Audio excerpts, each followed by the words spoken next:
All right, moving right on along here. So, another huge thing I've seen in the media, which I saw some people criticizing, saying it wasn't being covered enough, but I feel like I saw it being covered a lot. Now, this is the case of Rachel Morin. Okay. And it's so tragic. So, she was living in Bel Air, Maryland. That's where this takes place. So Rachel Morin is 37 years old, and she is one of 5 siblings. I just want to start it out with telling you a little bit about her. Yeah. Because what happens to her is terrible. So she was originally from Dover, New Hampshire, and she was living in Bel Air, Maryland. She was a mother to 5 children. I thought that was interesting. One of 5 kids. Yeah. Interesting. Must be really family-oriented. Yeah. Or, she had a really good childhood, maybe, and thought that she wanted to offer that to her own. Right. Know? Yeah, family-oriented. So, on social media, she's beautiful, and she posted lots of pictures of her kids, and seemed like she worked out a lot. Mm-hmm. Okay? She posted pictures at the gym and hanging out with friends. So there's a quote here. And it says, Rachel was so unabashedly herself, witty and genuine, brilliant, daring, and headstrong. Her spirit would light up the room, and her smile was contagious. And this is from her best friend, Claudia Brown, in a Facebook post after her death. Her faith was so strong. Miss Brown wrote that Miss Morin had been divorced and was a fierce protector of her children and loved them with all of her heart. She worked as a model and appeared on the cover of Owl magazine. Hartford? Is it Hartford or Hartford? Community College's student publication, where her brother John Morin worked as a technical director. So she had just gotten a new boyfriend. His name is Richard Tobin, and he described her as the sweetest and kindest and a very special woman. And this was on Facebook. They just started dating August 1st this year. So, she was on several dating applications before the time of her death, which we're about to get into, which a lot of people have talked about, but from what I've seen, I mean, it doesn't seem like people wanted to act like she was probably off meeting somebody. Okay. I don't think so. So, it sounded like she, was starting a committed relationship. Yeah. It does seem like that. Mm-hmm. So, this was... What is the date again? Again, they just say Saturday. I hate that. Yeah. So it was Saturday, August 5th, around 6 p.m. is the last time anyone saw Rachel Morin. She went for a jog on the Ma and Pa Trail in Bel Air, Hartford County. Okay. And she left at 6 p.m. So she never came back. She went for a jog and never came back. Now, the Ma and Pa Trail is, I believe, it used to be like a railway, and it's been turned into this trail, and it's beautiful, and tons of people are there all the time. Okay. Like, it's a very busy area. Okay. So, she went for a jog and never came back. Her boyfriend, was trying to get a hold of her, and around 11 p.m., he finally called the police and reported her missing. So 6 p.m. to 11 p.m. that same day? Okay. Yep. So the next day, they find her car at the Williams Street entrance to the trail. And then, that afternoon, they found her body.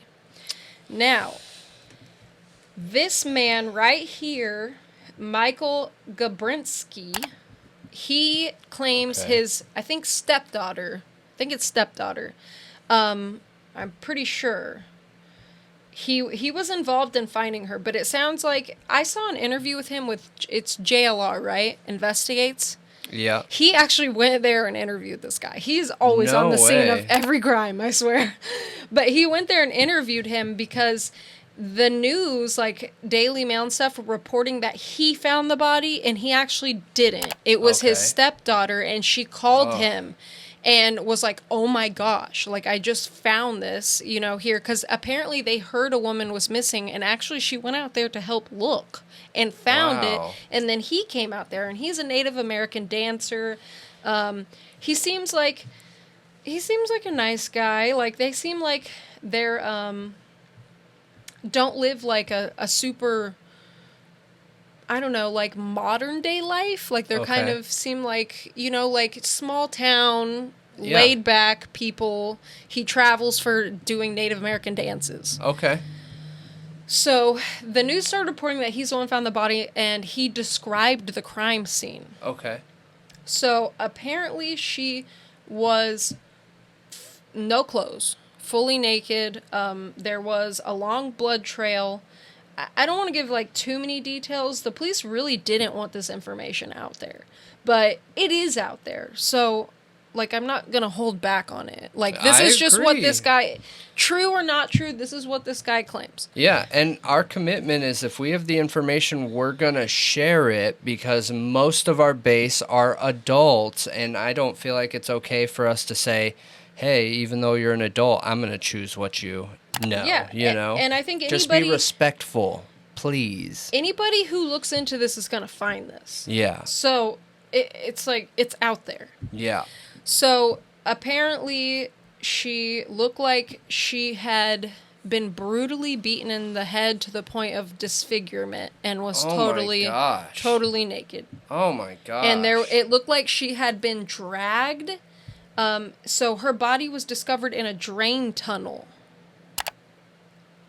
near the trail.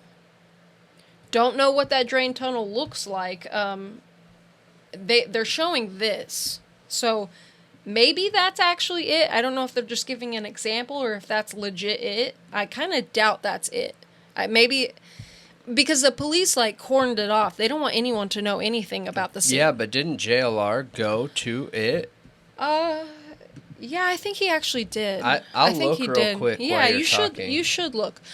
So he says you can see where she was dragged. There's a blood trail, and there's a lot of blood. And, you know, I saw some people speculating about the way the body was found. And, you know, Nancy Grace had somebody on who was like a psychologist talking about it and saying this seems like a first-time serial killer's murder is what it seems like.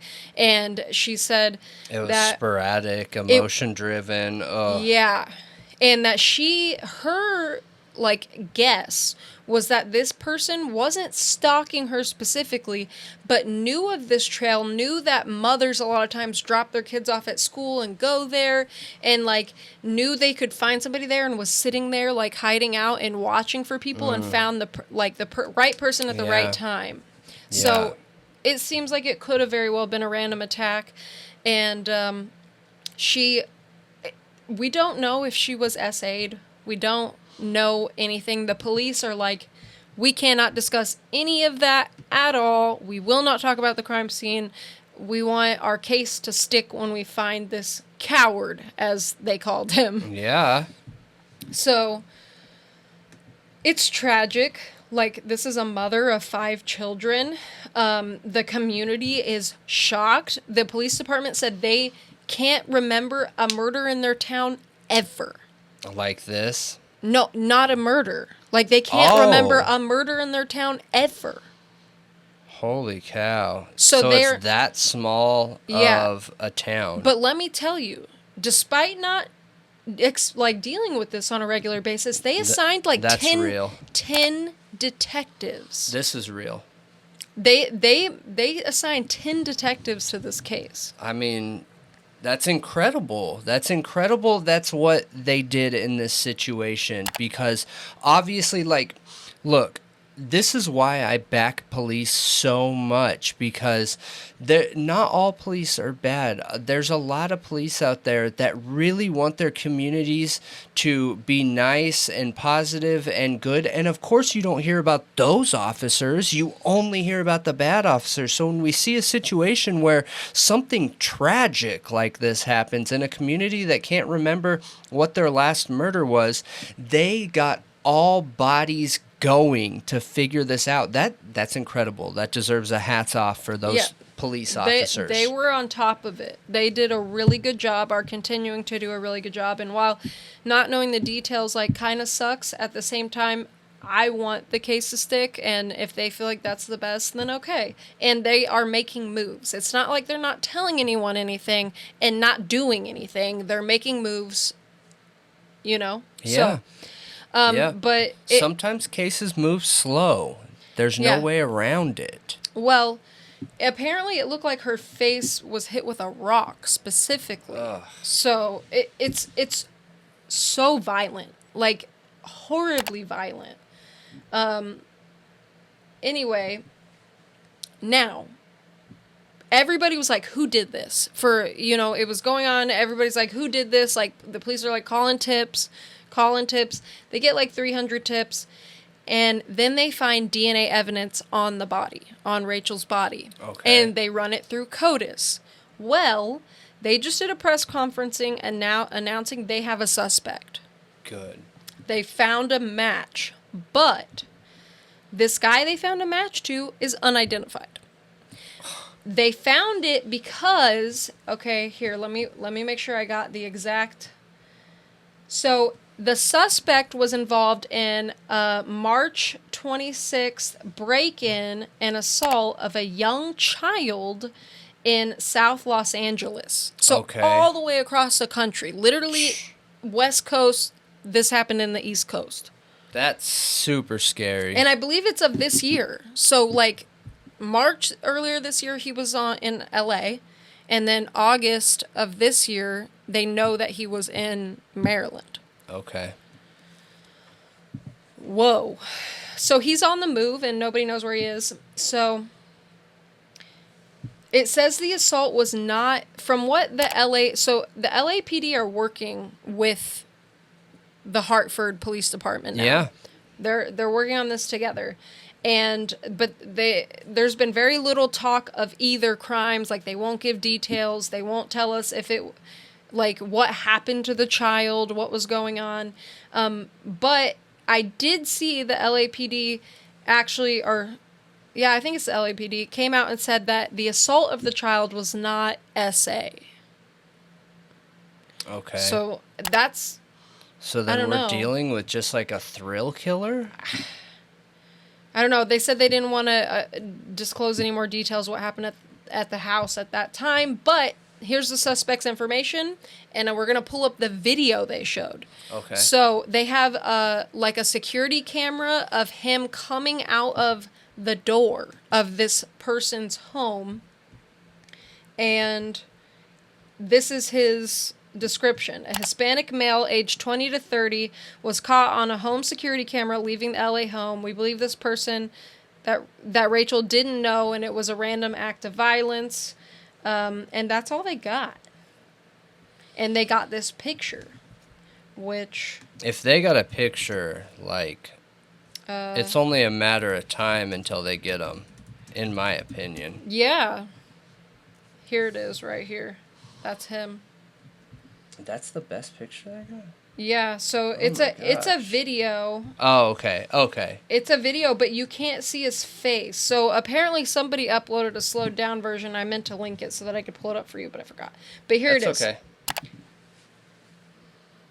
Watch, there's going to be an ad that plays first. I bet you anything.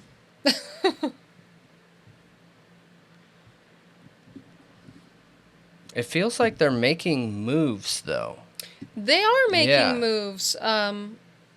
They definitely are. Like, I feel like they've done a good job. Imagine if that crime hadn't happened in LA, though, or that they didn't find DNA to match him to. Gosh. That's the benefit of CODIS. It's doing its job, though, you know? Yeah, it is. So this is the video right here. Okay. I guess I could.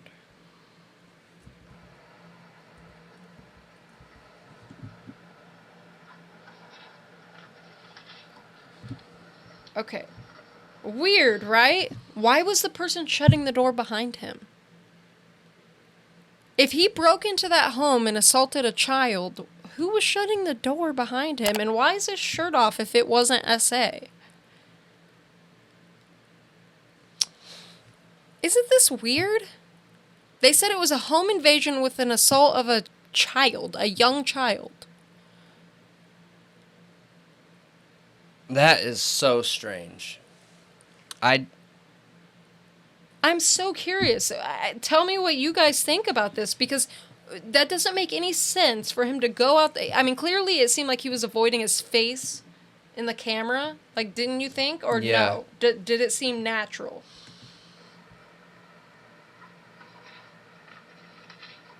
I don't know. Maybe he wasn't avoiding it. Maybe he wasn't.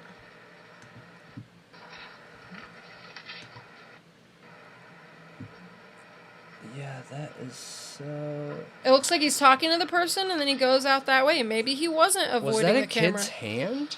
Or was that an adult hand? I don't know. See? Look how little the hand is. Watch. What is that? I don't know. Is that a hand? It is somebody's hand. That's somebody's hand and arm. Shutting the door behind him. I can't tell if it's a kid or an adult. I have no idea. It looks like a kid arm. Maybe. Because it's being outreached here, and I'll put pictures so you guys can see what we're looking at. I'll snip them and everything. But the arm looks like it's straight out. And that's at the doorknob. Meaning the height of the shoulder is shoulder at the doorknob. Oh, so they're short. They're short. Yep, watch. One more time. Make sure Okay. I'm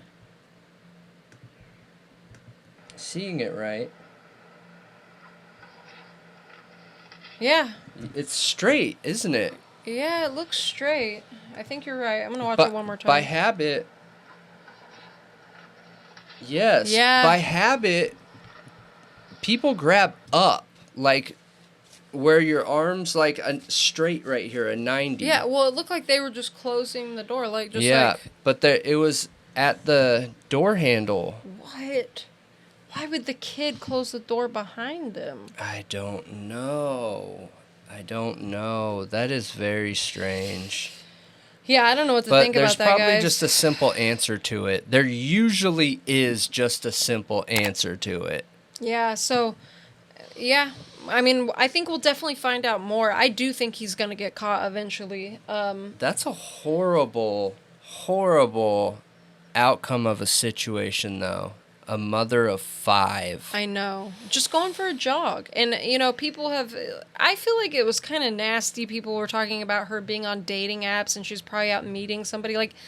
Even if she was, who cares? Right. It doesn't matter. No, now, she's could still that a person victim. be a suspect? And then people were pointing fingers at the boyfriend, of course, and he was investigated, but he willingly gave up his DNA and, you know, said, I'm not it. I didn't do it. And people were pointing out his criminal record, and he came out with statements saying that, you know, yeah, he has a record, but, you know, he loved her, and he's clean and sober, and, you know, that's not him anymore. So yeah. Which is fair. Like, people Absolutely. change. Just because he has a criminal record doesn't mean he would do this. It's insane. Like, it's so brutal and insane what happened to her, and I feel so bad for her family.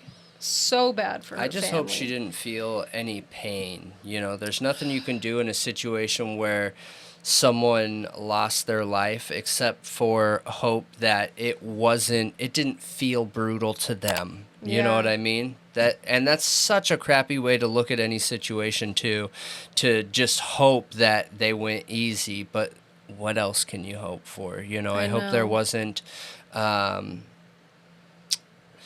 any abuse before losing consciousness or anything like that. Yeah, I really hope so too. But so the LAPD is working with Maryland, like I said, and the police are now asking for the public's help in identifying this person.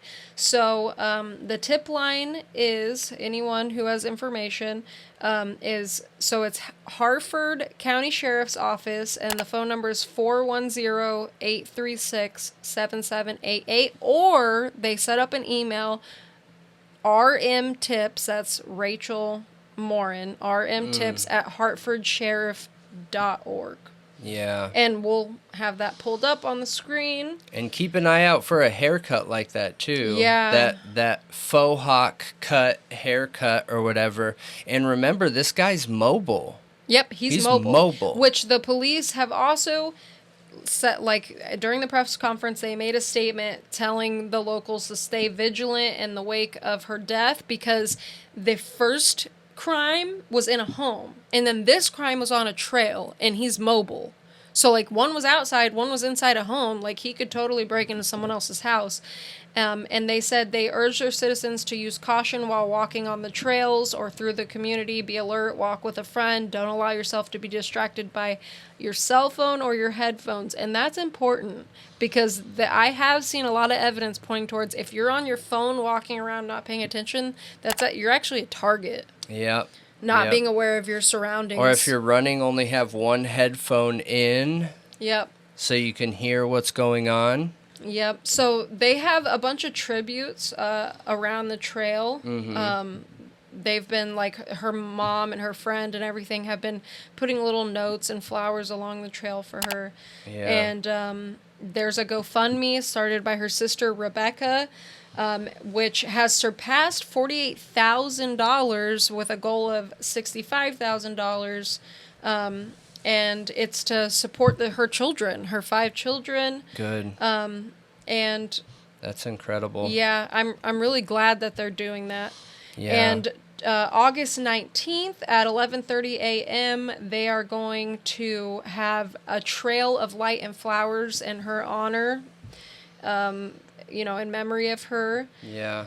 And they're asking people to bring flowers and battery-powered candles to lay on either side of the trail. And it starts at the William Street entrance. But I really hope this guy gets caught quick. Like, I really hope we're not hearing about this in, like, tomorrow or a week from now or a month from now, or, and he still hasn't been caught and there's another incident. Like, he is a danger to the public. Yeah, I wonder if they'll let them use the DNA back data, how they caught Coburg, or what's it called? Genealogy. Yeah, the genealogy. Maybe to find relatives of his.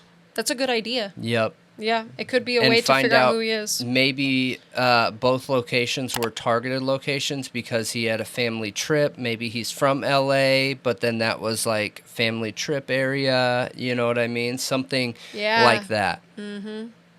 Good point. But, yeah, I mean, if you got any tips, call them in. Condolences to her family, and I hope we have a good result at the end of this where she can get justice. It sounds like the police are doing everything they should in this. Job. So, hats off to you.